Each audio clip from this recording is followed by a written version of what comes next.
अस्सलाम वालेकुम स्टूडेंट्स। आज का हमारा लेक्चर नेस्टेड इफ़ और सीक्वेंस ऑफ इफ़ के दरमियान कंपैरिजन से स्टार्ट होगा। बच्चों, जैसा कि आप जानते हैं, नेस्टेड इफ़ वहाँ पे यूज़ होता है जिस जगह पे कंडीशंस के अंदर फर्दर कंडीशंस आपने अप्लाई करवानी हो, यानी इनर और आउटर कंडीशंस की सिचुएशन हो जहाँ पे मल्टीपल चेक पॉइंट्स एक दूसरे के अंदर यूज़ हो रहे हों। वहाँ पे हम सीक्वेंस ऑफ इफ़ की बजाय नेस्टेड इफ़ यूज़ करते हैं। व्हेनेवर अगर कोई सिंपल स्ट्रक्चर हो प्रोग्राम की जिसमें मल्टीपल इफ़ स्टेटमेंट को या सीक्वेंस ऑफ इफ़ को यूज़ करके हमारा प्रोग्राम सॉल्व हो सकता हो, प्रॉब्लम्स को सॉल्व किया जा सकता हो, तो देन हम कम्प्लेक्सिटी की तरफ नहीं मूव करते, क्योंकि आप जानते हैं जितना नेस्टेड इफ़ फंक्शन आप कम्प्लेक्स करना चाहते हैं उतनी ज़्यादा नेस्टेड कंडीशंस यूज़ कर ली जाती हैं नेस्टेड इफ़ के अंदर। जैसा कि एग्जांपल ज़रा देखें, जिसमें कोई एक नंबर यूज़र से लेना है और उसकी पॉजिटिव होना, नेगेटिव होना या ज़ीरो के तौर पे चेक करना है, यानी वो नंबर पॉजिटिव है, नेगेटिव है या कि ज़ीरो। अब अगर यहाँ पे हम सीक्वेंस ऑफ इफ़ यूज़ कर दें तो देखें होगा क्या। सीक्वेंस ऑफ इफ़ के अंदर जितनी भी इफ़ कंडीशन यूज़ की जाती है ना, वो सारी के सारी टेस्ट होती हैं। यानी एक कंडीशन अगर ट्रू हो गई तो देन बाकियों को तो चाहिए वो स्किप हो जाएं, लेकिन सीक्वेंस ऑफ इफ़ को यूज़ करते हुए हम ये बाउंड्री नहीं लगा सकते। सारी कंडीशंस को चेक किया जाता है। प्रोग्राम का फ्लो इस तरह से होता है कि हर कंडीशन को वो चेक करता है। लाइक अगर यूज़र कोई पॉजिटिव नंबर डाल देता है तो पहली कंडीशन ही ट्रू हो रही कि n is greater than zero, यानी कि वो पॉजिटिव नंबर होगा। पॉजिटिव नंबर जैसे ही कंडीशन ट्रू होगी तो होना तो ये चाहिए कि प्रोग्राम टर्मिनेट कर जाए, या ये वाला जो कंडीशनल पार्ट है, ये वाला सेगमेंट स्किप कर जाए, टर्मिनेट कर जाए। लेकिन वो करेगा क्या, फिर उसी नंबर को नेगेटिविटी के हिसाब से भी चेक करेगा कि वो नंबर ज़ीरो से छोटा है कि नहीं। अगर हालांकि वो नंबर तो पॉजिटिव हो चुका है, लेकिन फिर तीसरी कंडीशन को भी चेक करेगा कि नंबर इज़ ज़ीरो है कि नहीं। तो देन इस तरह की सिचुएशन में हम नेस्टेड इफ़ का सहारा ले रहे होते हैं या मल्टीपल इफ एल्स का सहारा लेते हैं, सीक्वेंस ऑफ इफ़ को यूज़ नहीं करते। ओके, तो ये डिपेंड करता है सिनेरियो किस तरह के, सिचुएशन के मुताबिक आप सीक्वेंस ऑफ इफ़ और नेस्टेड इफ़ या मल्टीपल इफ एल्स को यूज़ कर सकते हैं। कंट्रोल कंस्ट्रक्ट में एक इंतहाई इम्पोर्टेंट टॉपिक बच्चों, स्विच स्टेटमेंट से relevant. Switch statement is another conditional structure जिसको यूज़ करते हुए हम अल्टरनेटिव के तौर पे जहाँ पे नेस्टेड इफ़ यूज़ करके प्रोग्राम की कम्प्लेक्सिटी ज़्यादा से ज़्यादा हो रही होती है, वहाँ पे स्विच स्टेटमेंट को यूज़ करते हुए एक सिंपलेस्ट वे में नेस्टेड इफ़ का काम ले सकते हैं। क्या मतलब, यहाँ पे हमारे पास एक सिंगल एक्सप्रेशन के तौर पे वैल्यू पास करवाई जाती है और उसके अगेंस्ट मल्टीपल कंडीशंस आप अप्लाई करवा करके, यानी इनर कंडीशंस अप्लाई करवा करके, वो केस की सूरत में, डिफरेंट केसेस की सूरत में हम लेबल यूज़ करके उनका कंपैरिजन करवाते हैं उस एक्सप्रेशन के साथ। और जौन सा केस यानी जौन सी कंडीशन ट्रू हो जाएगी उसके अगेंस्ट जो बॉडी ऑफ कंडीशन होती है, या यहाँ पे हम ब्लॉक ऑफ केस कहते हैं या ब्लॉक ऑफ स्टेटमेंट कहते हैं, वो एग्जीक्यूट हो जाता है। तो आइए ज़रा इसका सिंटैक्स देखें। सबसे पहले बेटा, स्विच स्टेटमेंट के लिए स्विच कीवर्ड यूज़ होगा और पेरेंथेसिस के दरमियान में हमने वो एक्सप्रेशन डाल देना है, मीन वो वेरिएबल डाल देना है, वो वैल्यू डाल देनी है जिसको आपने अंदर मौजूद केसेस के साथ कंपैरिजन करवाना है, यानी कंडीशंस अप्लाई करवानी है। उसके बाद बॉडी ऑफ स्विच स्टार्ट हो जाएगी और करली ब्रेस के बाद फ़ौरन हम केसेस लगाएंगे। अब ये जो केस कीवर्ड यूज़ हो रहा है, ये तो कीवर्ड है, सामने जो VAL1 के नाम से value 1, value 2 and so on to value n के लेबल लगे हुए हैं। बच्चों, ये कोई फिक्स नहीं है, ये आप अपनी मर्ज़ी से यूज़ कर सकते हैं। ये डिपेंड करता है कि आप एक्सप्रेशन किस तरह की वैल्यू पास करवाओगे। अगर इंटीजर होंगे तो देन केसेस आप इंटीजर वैल्यूज़ डाल देंगे, यहाँ पे फिर करेक्टर्स या स्ट्रिंग आप नहीं डाल सकते, क्योंकि कंपैरिजन तो सेम तरह की डाटा टाइप की वैल्यूज़ का ही हो सकता है ना। यानी आप एक्सप्रेशन तो डालें, n फॉर एग्जांपल कोई वेरिएबल है और उसके अगेंस्ट 1 2 3 कोई वैल्यू डाल दें, जबकि केसेस के जो लेबल हैं जिसके साथ उसने कंपेयर होना है, जिसके साथ कंडीशन है चेक होना है, वो आप डाल दें ABC। तो देन 1 2 3 ABC, ये कोई कंपैरिजन नहीं हो सकता। इस तरह से कोई कंडीशन हमारी एग्जीक्यूट नहीं होगी। अब देखें, ये जो एक्सप्रेशन है ना, यहाँ पे वो वेरिएबल, वो वैल्यू यूज़ होगी जिसने कंपेयर होना होगा किसके साथ, केस के लेबल के साथ। और ये भी याद रखिए कि जितने दिल करे आप केसेस यहाँ पे यूज़ कर सकते हैं, कोई बाउंड्री नहीं कि सर यहाँ पे 10 केस यूज़ हो सकते हैं, 15 यूज़ हो सकते हैं, इतने यूज़ हो सकते हैं। डिपेंड करता है कि आपने कितनी कंडीशंस यहाँ पे अप्लाई करनी होती हैं। अब केस के सामने आप जो लेबल डालोगे वो पता चल गया किस तरह का डाल देना है। लेबल के फ़ौरन बाद सिंटैक्स का हिस्सा है कि हम कॉलन सिंबल डालते हैं, जैसा कि स्टेटमेंट टर्मिनेटर यूज़ होता था ना, उसी तरह से आपने केस के लेबल के फ़ौरन बाद कॉलन सिंबल डाल देनी है, और कॉलन सिंबल डालने के बाद आपने कोई पेरेंथेसिस नहीं डालनी, किसी किस्म का कोई डेलिमिटर्स का सहारा नहीं लेना। नेक्स्ट लाइन पे आकर के आपने स्टेटमेंट्स को कोड करना शुरू कर देना। वो ब्लॉक ऑफ कोड कहलाएगा। वो ऐसे समझ लें जैसे इफ़ की बॉडी होती थी, बॉडी ऑफ कंडीशन होती थी, यहाँ पे ब्लॉक स्टेटमेंट या बॉडी ऑफ केस स्टेटमेंट आप कह सकते हैं। और जैसे स्टेटमेंट्स कंप्लीट हो जाएंगे एक केस के अगेंस्ट, तो देन उस स्टेटमेंट के एंड पे दूसरा केस स्टार्ट करने से पहले एक कीवर्ड यूज़ करेंगे, ब्रेक। ये याद रखिएगा, ऑब्जेक्टिव पॉइंट ऑफ व्यू से इंतहाई इंपॉर्टेंट। ब्रेक कीवर्ड हर केस के बाद क्यों यूज़ होता है? ब्रेक कीवर्ड एक्चुअली यूज़ इसलिए किया जाता है कि जैसे केस अगर पहला हमारा ट्रू हो जाए तो बाकी के जो स्टेटमेंट्स हैं, बाकी के जो केसेस के अगेंस्ट ब्लॉक ऑफ कोड्स हैं, वो स्किप कर दिए जाएं, बाकी की कंडीशंस को वो सीक्वेंस ऑफ इफ की तरह कहीं चेक करने ना बैठ जाए।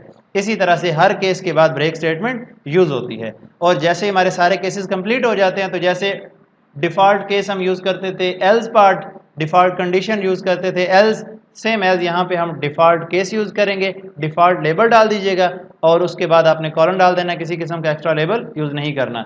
और इनवैलिड मैसेज जो आपने प्रिंट करवाना होगा वो स्टेटमेंट्स की सूरत में यहाँ पे प्रिंट करवा देना है। और डिफ़ॉल्ट के बाद आप कोई ब्रेक स्टेटमेंट नहीं लगाएंगे। और ये भी याद रखें कि डिफ़ॉल्ट की कोई पोजीशन नहीं होती कि इसे एंड पे ही लगाना है, आप केस पहले से भी पहले लगा सकते हैं। ये तभी एग्जीक्यूट होता है जब कोई स्टेटमेंट आपकी, जब कोई कंडीशन आप लोगों की कोई केस की वैल्यू लेबल एक्सप्रेशन के साथ कंपेयर ना हो रही हो। कोई भी कंडीशन जब ट्रू नहीं होती तो then default case automatically execute हो जाता है। तो लिहाजा इसकी पोजीशन का कोई कहीं पे फिक्स नहीं है कि हमने लास्ट पे यूज़ करना है या सेंटर में यूज़ करना है या टॉप पे। जो इसकी पोजीशन एक्चुअली बेहतरीन बनती है वो लास्ट पे ही होती है, ताकि प्रोग्राम को कोड करने में या समझने में आसानी हो जाए।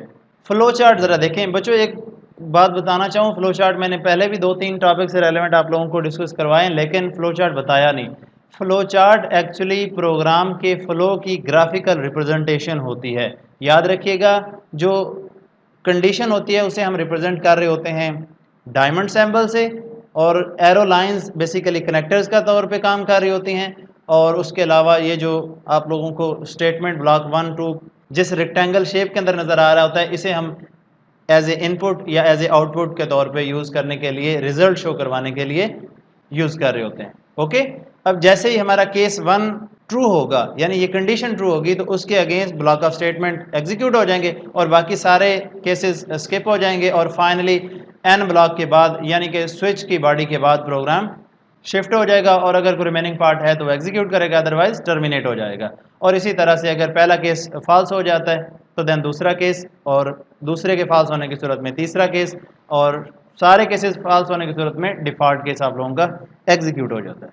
ओके, अब इससे रेलेवेंट बेटा एक एग्जांपल देखें, बहुत आसान। वो कह रहा है जी, the following example inputs a number of week days, यानी वीक डेज जो हैं हमारे संडे से लेकर सैटरडे तक जो 7 डेज हैं, उनमें से कोई सा नंबर डालेगा, यानी नेम नहीं डालेगा, नंबर डालेगा, जैसा कि वो 1 डाल दे, 2 डाल दे, 3 डाल दे। तो उसके अगेंस्ट करना क्या है, उसने उस नंबर को एज ए एक्सप्रेशन एक्सेप्ट करना है स्विच स्टेटमेंट के थ्रू, और अंदर केसेस के लेबल के साथ उसका कंपैरिजन करवाना है। और कंपैरिजन की सूरत में करेगा क्या, displays the name of day, for example if the user enter 1 it display Friday and so on, यानी कोई भी आप जो वैल्यू यहाँ पे डाल दोगे। ये ज़रा बेटा कोड देखें। लाइब्रेरीज के बाद मेन फंक्शन के बाद आपने यूज़र को नंबर पुट करवाने के लिए इंटीजर डाटा टाइप का एक एन वेरिएबल ले लिया, और उस एन वेरिएबल को यूज़र से रन टाइम पे स्कैन एफ फंक्शन की मदद से वैल्यू पुट करवा दी। अब यूज़र की मर्जी जो मर्जी वैल्यू डालेगा। अब उसने फॉर एग्जांपल जी 3 डाल दिया, 1 डाल दिया, 5 डाल दिया, जो मर्जी वो वैल्यू डाल देगा। उसके अगेंस्ट वो वैल्यू आपने as a variable, as a expression pass करवा देनी है स्विच स्टेटमेंट को। जैसे हमने सिंटैक्स के अंदर पढ़ा था, यहाँ पे एक्सप्रेशन था ना, तो वो एक्सप्रेशन हम ये एन वेरिएबल ले रहे हैं, और ये एन के अंदर वो वैल्यू आ जाएगी जो यूज़र रन टाइम पे डालेगा। उसके बाद ये वो केसेस नज़र आ रहे हैं, बॉडी ऑफ स्विच स्टार्ट हो जाएगा। उसके बाद केस 1, केस 2, केस 3, ये केस तो एक्चुअली कीवर्ड है, लेकिन ये 1 2 3 4 5 6 7 एंड सो ऑन, ये एक्चुअली वो लेबल हैं जिन्होंने कंपेयर होना है, जिनके साथ कंडीशन एक्चुअली अप्लाई होगी। कौन सी वाला, वो एक्सप्रेशन वाली। अब यूज़र ने फॉर एग्जांपल डाल दिया 3, तो देन देखें केस 1 के लेबल के साथ वो मैच कर रहा है, नहीं कर रहा। लिहाजा केस 1 के अगेंस्ट जो प्रिंट एफ स्टेटमेंट है और उसके अगेंस्ट जो फ्राइडे प्रिंट होना था वो स्किप हो जाएगा। केस 2 की तरफ मूव करें तो केस 2 का लेबल जो है वो एक्चुअली 2 है, कंडीशन के साथ वो मैच कर रहा है। जो एक्सप्रेशन के तौर पे वैल्यू यूज़र ने रन टाइम पे डाली है उसने तो 3 डाली, तो लिहाजा केस 2 भी हमारा स्किप हो जाएगा। केस 3, जैसे केस 3 की तरफ मूव करें तो इसका बाय डिफ़ॉल्ट लेबल भी हमने 3 रखा हुआ है, तो ये 3 के साथ मैच कर रहा है, ये कंपैरिजन करवा रहा होता है इक्वालिटी के बिहाफ पे। ओके, तो ये कंडीशन जैसे ट्रू होगी तो उसके अगेंस्ट जो भी रिजल्ट हमने प्रिंट एफ फंक्शन की मदद से प्रिंट करवाना होगा या जो भी यहाँ पे हम कोड कर देंगे वो क्या हो जाएगा, एग्जीक्यूट हो जाएगा। अब प्रिंट एफ फंक्शन जैसे एग्जीक्यूशन होगी तो इसके अगेंस्ट वैल्यू क्या प्रिंट होनी है, जस्ट एक स्ट्रिंग है जिसके अंदर संडे लिखा हुआ है, वो संडे आउटपुट स्क्रीन पे प्रिंट हो गया। और बाकी के जितने भी ब्लॉक्स हैं केस 5, 6, 7 या डिफॉल्ट केस वो सारे के सारे स्किप हो जाएंगे और स्विच की बॉडी टर्मिनेट कर जाएगी। क्लियर, ये देख रहे हैं ना, ये केस 7 तक थर्सडे था, डिफॉल्ट केस में इनवैलिड नंबर के तौर पे वो डाल देता है। फॉर एग्जांपल वो 1 2 3 4 5 जो हमने लेबल के तौर पे यूज़ किया वो ये वैल्यू नहीं डालता, वो यहाँ पे ABC कोई डाल देता है, वो कोई स्पेशल सिंबल डाल देता है, वो जी कोई स्ट्रिंग डाल देता है, तो देन हम इनवैलिड मैसेज शो करवाने के लिए डिफॉल्ट लेबल को भी यूज़ कर लेते हैं।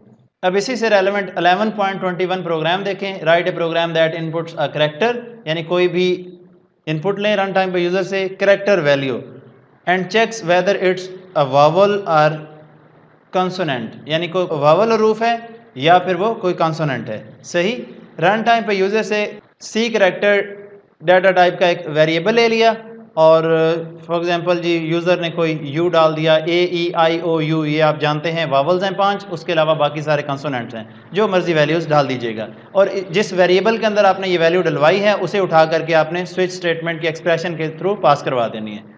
पास होगी जी, उसके बाद आगे केसेस ज़रा डाल दें।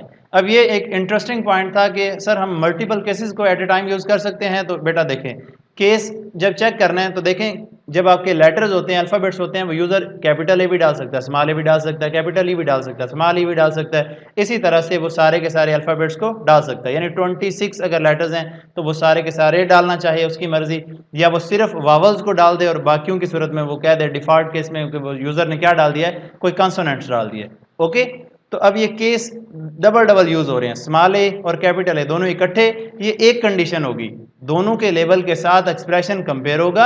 यानी अगर वो स्मॉल ए हो, जैसे आर ऑपरेटर नहीं वर्क करता था कि मल्टीपल कंडीशन में से कोई एक भी ट्रू हो जाए तो उसके अगेंस्ट जो बॉडी होती है वो बॉडी ऑफ कंडीशन क्या हो जाती है, एग्जीक्यूट हो जाती है। एक्चुअली ये स्मॉल ए डालेगा या कैपिटल ए डालेगा, देन भी यू इंटर्ड वावल वाला मैसेज प्रिंट हो जाएगा। स्मॉल ई डाले कैपिटल ई डाले, स्मॉल आई डाले कैपिटल आई डाले, स्मॉल ओ डाले कैपिटल ओ डाले, स्मॉल यू डाले कैपिटल यू डाले, यानी ये जो 5 अल्फ़ाबेट्स हैं AEIOU, ये पांचों के पांचों वावल्स, चाहे वो स्मॉल लेटर डाले चाहे वो कैपिटल डाले, इन सब की सूरत में जो रिजल्ट आएगा यू एंटर्ड वावल की सूरत में आ जाएगा। ओके, Whenever अगर इन सब में से वो कोई भी वैल्यू नहीं डालता तो देन आप यूं प्रिंट करवा सकते हैं डिफ़ॉल्ट केस में कि आपने कोई ना कोई कंसोनेंट वैल्यू डाल दी है। ओके हो गया। इससे रेलेवेंट बेटा 11.22, 11.23 दो प्रोग्राम्स आप लोगों के ज़िम्मे असाइनमेंट, ये आप लोग कल तक कंप्लीट करेंगे।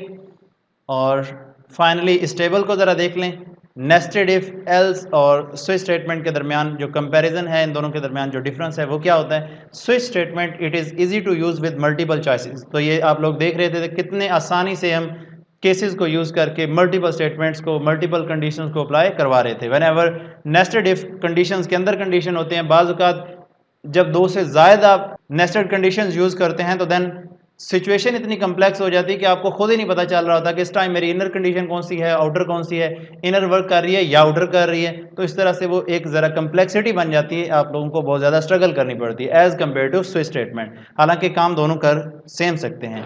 It uses single expression for multiple choices, यानी सिंगल एक्सप्रेशन के थ्रू आप वैल्यू लेते हो और उसके अगेंस्ट केसेस के लेवल के साथ कंपैरिजन करवा के आप रिजल्ट जनरेट करवा रहे हो। व्हेनेवर नेस्टेड इफ के अंदर जितनी कंडीशंस होती हैं उतने वेरिएबल्स, उतने एक्सप्रेशन यूज़ हो रहे होते हैं। स्विच स्टेटमेंट के अंदर it can not check range of values, यानी एक रेंज को चेक नहीं किया जा सकता। व्हेनेवर नेस्टेड इफ की मदद से हम रेंज को चेक कर सकते हैं। स्विच स्टेटमेंट को यूज़ करते हुए ओनली वन कांस्टेंट वैल्यू को चेक किया जा सकता है। The variable can not be used in the case statement, case statement के अगेंस्ट हम वेरिएबल को यूज़ नहीं कर सकते, यानी कोई भी constant value as a label use करेंगे वहाँ पे हम न्यूमेरिक वैल्यूज़ डाल दें, यानी कांस्टेंट की बात कर रहा हूँ, करैक्टर डाल दें, स्ट्रिंग डाल दें, वेरिएबल यूज़ नहीं कर सकते। व्हेन एवर नेस्टेड इफ़ की मदद से हम वेरिएबल्स को भी चेक कर सकते हैं, कांस्टेंट्स को भी चेक कर सकते हैं with the help of relational expressions. तो आई होप सो कि आज के इस लेक्चर जिसके अंदर बेटा हमने नेस्टेड इफ़ और sequence of if, switch statement और नेस्टेड इफ़ का कंपैरिजन पढ़ा। स्विच स्टेटमेंट एक्चुअली डिटेल में उससे रेलेवेंट एक आध प्रोग्राम भी डिस्कस किया। कोई किसी किस्म की कन्फ्यूजन हो तो लाजमी पूछिएगा। Thank you.